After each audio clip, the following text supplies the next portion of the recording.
Hello, how you doing? This is Dayton, one of the hosts of the Docking Bay 77 podcast. So this is my first live this evening, and the reason I'm doing it is a couple ideas here. So first of all, I do want to apologize that we haven't had any new top seven content for a few weeks. A bunch of the hosts and I have been very busy doing other things, and I actually did record one for audiobooks, and I just haven't got a chance to edit it and upload it. So that is coming soon. So hopefully we get some from the other host as well. But I did want to say apologize for that. And also, I did want to say a big thank you to our 111 subscribers, which is fantastic. I know it's not a giant number, and there's plenty of content creators out there that have, you know, thousands of subscribers. But considering that we only started back in June with content created just for the channel, I think 111 is pretty good. So, and hopefully, and it looks by the download numbers for the podcast that a lot of your subscribers have checked out the audio portion of what we do on Docking Bay 77. So that is greatly appreciated as well. So, but what I was mainly doing this evening, and I was kind of hoping that we can get some interaction going. So, you know, the idea is I kind of got inspired the other day, and I listen to a lot of music when I'm at work, and I kind of started down a, let's call it a rabbit hole of popular protest songs. So it was kind of one after another, and I even did some searches on there from some different lists. And so I thought it might be fun to build a protest song playlist. So the idea is I have 10 songs I think that are a great place for us to start. And there actually is a link in the description of this particular live episode that you can click on and add your suggestions to that playlist. And if you are currently watching the stream right now, you can also add it into the chat, and I will add it to the playlist as well. So, over the years, artists of all kinds have been showing and telling us great fictional stories, sagas about heroes and whatever, and tragedies and comedies and things like that.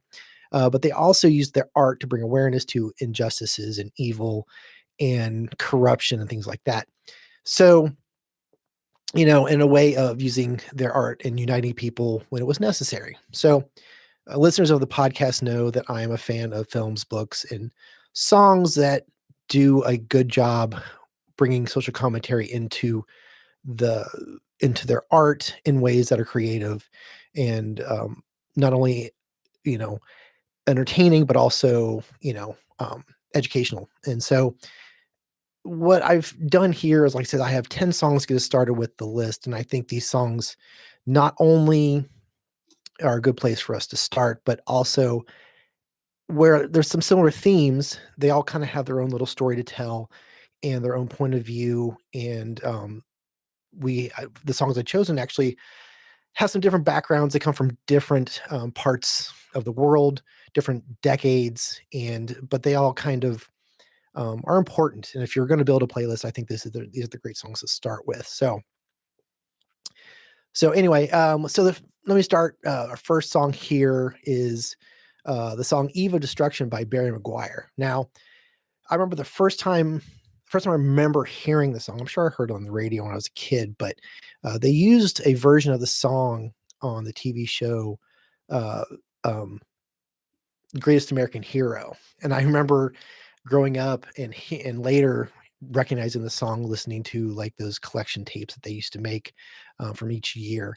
But the Barry McGuire version is the one I'm going to talk about. Released July of 1965, it did hit number one on the Billboard 200 in September.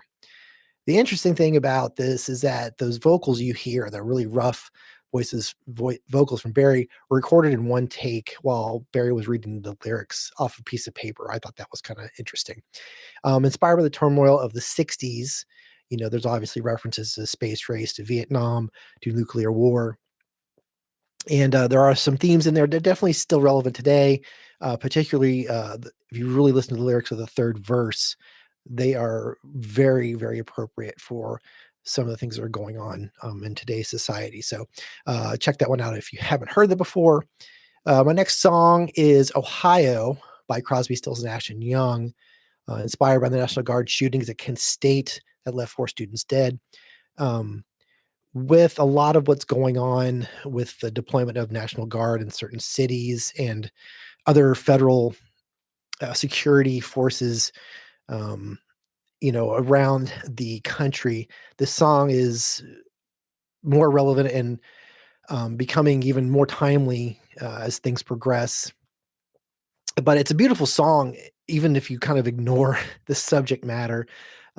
Personally, I think the verse is it just flows absolutely wonderfully, and I love the song just in general. But it definitely has an important message behind it. So, next one is the heaviest song on my list, and it is from System of a Down. And it's BYOB, which most people consider is a fun term because it's bring your own beverage. In this particular song, it's Bring Your Own Bomb. Written in protest of the Iraq War. I love that many of the songs from this band are socially aware. In our top 7 albums of the 2000s, their album, um, Toxicity, made my list. This song is an absolute banger, but one of the things I really appreciate about the song is it asks that question, why do they always send the poor? And I think it's a very good question because if you look around, and it's no coincidence that you see military recruitment centers in the poor and working class neighborhoods. I'm just saying, why do they always send the poor? Well, to quote Braveheart, arrows cost money, the dead cost nothing. But anyway, moving on. The next song, War by Edwin Starr. Once again, inspired by the Vietnam War, but it applies obviously to any war. And it's a great song, lots of emotion, lots of feeling. And even though that Chris Rock does his own version of it in Rush Hour, which is fun, this song is very powerful if you listen to the lyrics. And the absurdity you know, of war and what's really absurd about it is the ones responsible for most wars are not the ones end up fighting in the war. And the innocent are the real victims of any war. And like the song says, it's friend only to the undertaker. So War by Edwin Starr is a great, powerful song for sure. Uh, this one is probably the best known song from this artist, and it's Fight the Power by Public Enemy. Originally written for the Spike Lee joint Do the Right Thing, a longer version ended up appearing on the album Fear of Black Planet. Uh, encouraging intelligent activism and community while standing up to corrupt power, this song is a must listen and a must have on a protest playlist. Chuck D has opinions and isn't shy about sharing them. His intelligence is obvious through his lyrics. So another great song. And we also did a review on It Takes a Nation of Millions to Hold Us Back. Go back through our stream and check that one out. All right, my next track here, my next song is For What It's Worth by Buffalo Springfield. Now, this song is usually mistaken as an anti-war song, and which makes sense. But Stephen Still was actually inspired by the Sunset Strip curfew riots in Los Angeles in November of 1966, a series of early counterculture era clashes that took place between police and young people. Excuse me, on the Sunset Strip, and this is definitely one of those songs that I know, and it's something that I've always been very, very familiar with. I remember back to when I was in college, and I would make playlists about, from the '60s, classic rock station played it all the time. But it's a beautiful song, and but lyrically, if you really pay attention to the lyrics, it's definitely asking some good questions and some observations about police brutality and about people just trying to get their voice heard in a peaceful way, and it usually turns violent for all the wrong reasons. So, For What It's Worth is a beautiful and haunting song all at the same time. My next song is actually from a Canadian artist, and it's an environmental song. This is Big Yellow Taxi by Joni Mitchell. often mistakenly called Paved Paradise because, that's repeated over and over in the, chorus, but it's easy to miss that one line, where she actually says "Big Yellow Taxi." But anyway, about this song, this is actually an environmental protest song, and Mitchell said, "I wrote Big Yellow Taxi on my first trip to Hawaii. I took a taxi to the hotel, and when I woke up the next morning, I threw back the curtains and saw these beautiful green mountains in the distance. Then I looked down, and there was a parking lot as far as the eye could see, and it broke my heart. This blight on paradise." Then I sat down and wrote the song. Uh, Fun fact, the song has actually been covered over 600 times. Most notably, most of us probably know the song, the version for Amy Grant. And of course, the Counting Crows did a great cover of it with artist Vanessa Carlton. So, beautiful song, a little bit different of a take, not necessarily about war, protesting war, anything like that, but it's more about, more an environmental stint. So, beautiful song, and by the lovely and talented Joni Mitchell. The next one on the list here is from a band I'm not a huge fan of. I definitely prefer their early stuff um, over their later stuff, but it's "Sunday Bloody Sunday" by U2. Great song, and it's one of those that I remember hearing early on in the early years of MTV. They had a live version of the song that appeared there on MTV's, but inspired by the troubles in Northern Ireland that continued for over 30 years. The conflict is usually associated as a religious war between the Protestants and Catholics, but the conflict was more about whether Northern Ireland should stay connected to the UK or being its own free entity. So you can look up some more information on that. But the song's military sounding drum beat stands out. The slick guitar riff and obviously the strong vocals from Bono all make the song super powerful. And it's still to this day one of the more overtly political songs, and it's a great song as well. Like I said, I'm a big fan of their early stuff. This comes off their album War, which also has some other political songs on there as well. So only a couple left. My next one is actually this one, along with BYOB, is some of the more recent offerings. This is "American Idiot" by Green Day. Another song that seems to age well. Each and every time I hear it, it seems to be becoming more and more relevant. But written after watching news coverage of the Iraq War, Joe Armstrong said they had all these Geraldo-like journalists in these tanks with soldiers getting a play-by-play. He felt that American news had crossed the line from journalism to reality television, showcasing violent footage intercut with advertisements. Agreed. The song claims that mass media has orchestrated paranoia and idiocy among the public. In a world of fake news, science deniers, and way too many conspiracy theory junkies, this song gets more and more relevant every day, unfortunately. But great song, great album too. So, my last song on my list is an offering from a fantastic R&B artist. It is "What's Going On" by Marvin Gaye. Love the song anyway, and just listening to it on its own, it's just fantastic. But inspired by a few different experiences and events. First, Ronaldo Benson of the Four Tops witnessed police brutality against anti-war protesters in People's Park in Berkeley, California. This caused him to basically ask, "What's happening here? What's going on?" And this led to more questions, and the songwriting began. Eventually, it would make its way to Marvin Gaye, and his experience with social ills like the Watts riots and the Vietnam War led him to want to record a protest song.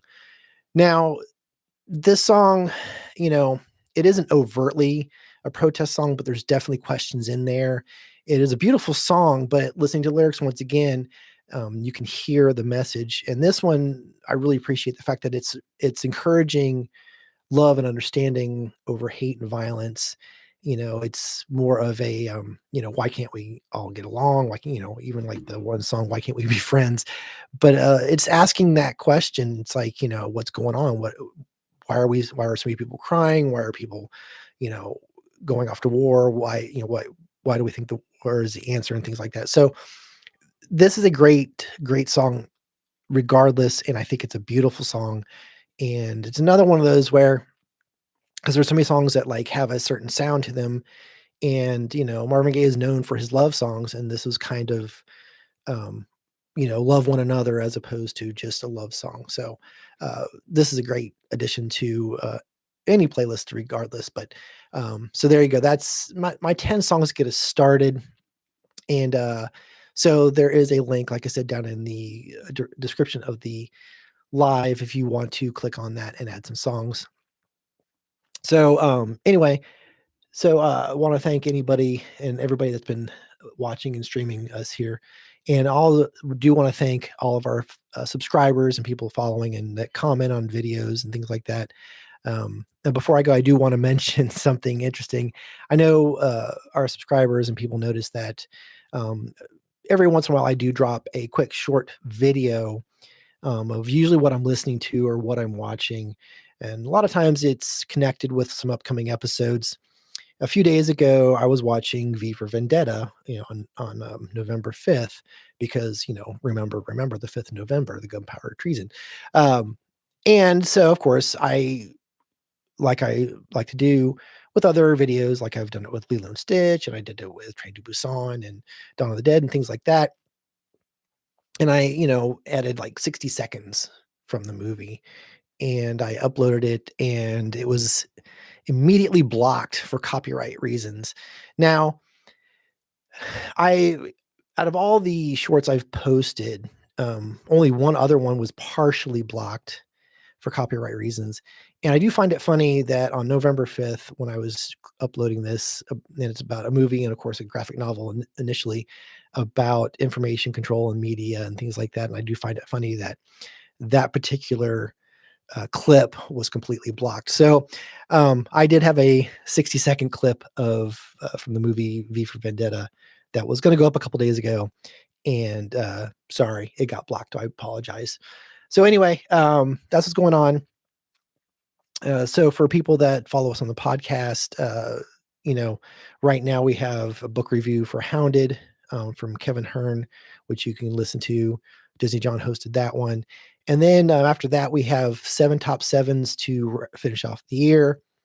And also we're have a couple of encore episodes dropping that are from previous seasons with a Christmas theme to them. So there you go. And but yeah, that's what's going on for now, and we have a bunch of stuff already planned for 2026. We're looking forward to that. And hey, once again, thanks for watching. Thanks for subscribing. Drop a like, a comment.